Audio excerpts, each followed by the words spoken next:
We like to think of ourselves as consumers, as customers, but we're not. Let me just share how being a customer works, just to review. Let's say you want some tomatoes. You go to your local farmer's market, you find a stall with some you like, you ask the seller for the price. And if that price is too high, you walk away. But if it's good, it's fair, you buy, you tender your payment, you get your tomatoes. That is a normal customer experience. But healthcare is not that. If I were to have a heart attack right now, in this room, I'd be rushed to the nearest hospital with no choice of what hospital I go to. I'd have no choice of what doctor I see, what treatment I get. No one shows me a price list, and I have no opportunity to just walk away if I don't like anything. I'm having a heart attack after all. Afterwards, a bill is not sent to me. It's sent to a third party, my insurer. And rather than being the initiator and completer of a financial transaction, I'm the reason a financial transaction happens between my insurer and my provider. So ask yourself, given the usual customer experience, are we as American healthcare consumers, are we the customers or are we the tomatoes? Is healthcare in the United States a basic human right or just a privilege for those who can afford it?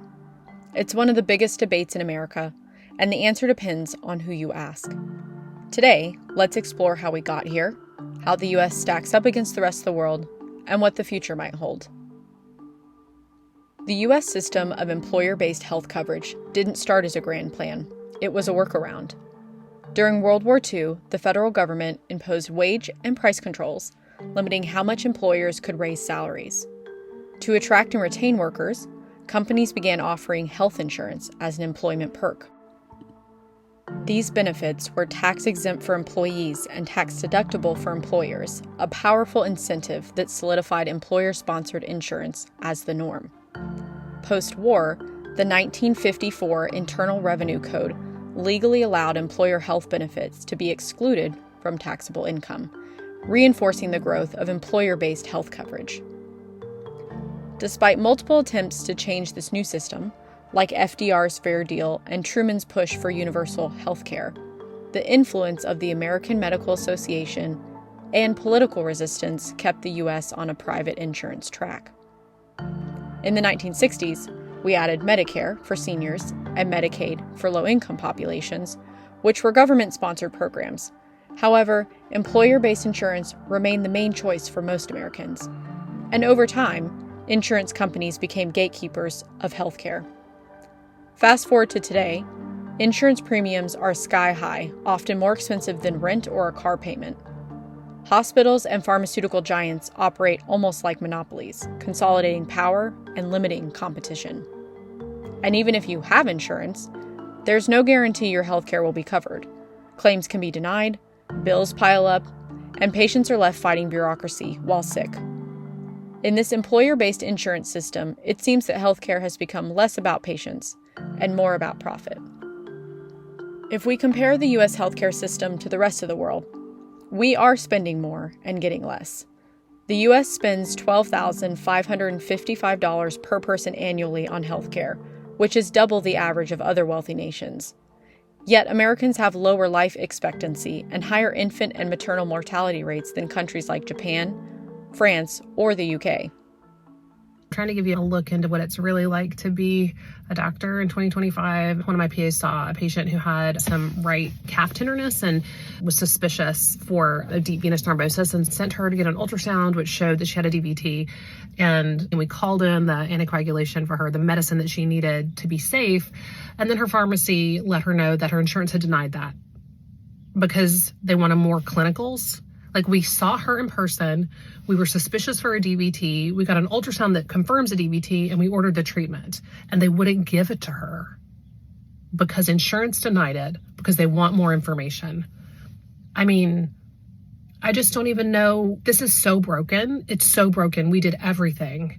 And that's dangerous. They sent her home without the medicine. What do they want? They want her to go to the ER and spend all that money too? And so we told her, you got to get it filled and you can go to the ER. But this is broken. It's broken. And I don't know why we're in this situation, but we have to figure it out because it's dangerous for patients.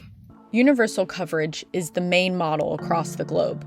Nations like Canada, the UK, and Germany guarantee care as a right, often through government-funded or regulated systems. These countries spend less overall, cover everyone, and typically have lower administrative costs of about 3%, versus the US at about 15%. There's the access and financial burden issue.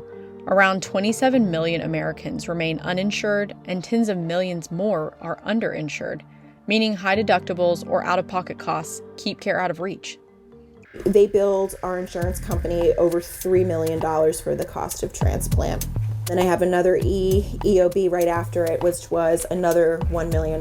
So you're looking at a $4 million transplant.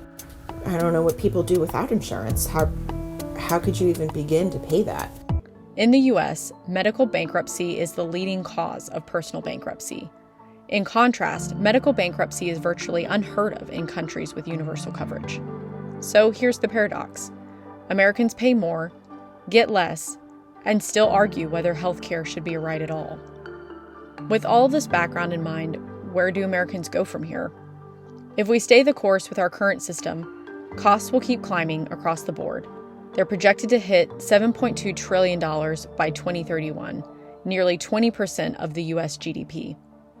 More Americans could end up uninsured or underinsured, worsening health and financial inequality and pushing medical debt even higher.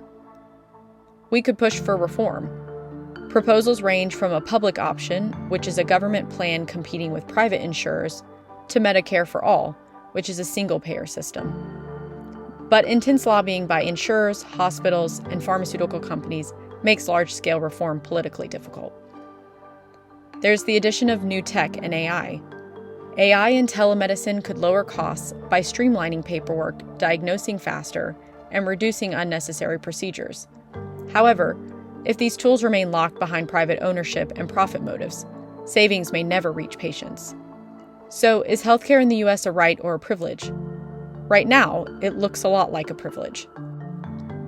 The US faces a choice: keep healthcare as an employment perk forever linked to your job and income, or redefine it as a societal benefit, as nearly every other advanced nation has done. The fundamental question, of course, is should a large conglomerate, multinational corporation decide whether or not my mom gets a new hip when she breaks her hip? I don't think anybody's going to say yes. The future of American healthcare depends on one question. Do we continue treating it as a privilege for those who can afford it, or do we finally make it a right, guaranteed for all? What do you think? Let me know in the comments, and don't forget to subscribe for more deep dives into power, money, and the systems that shape our lives.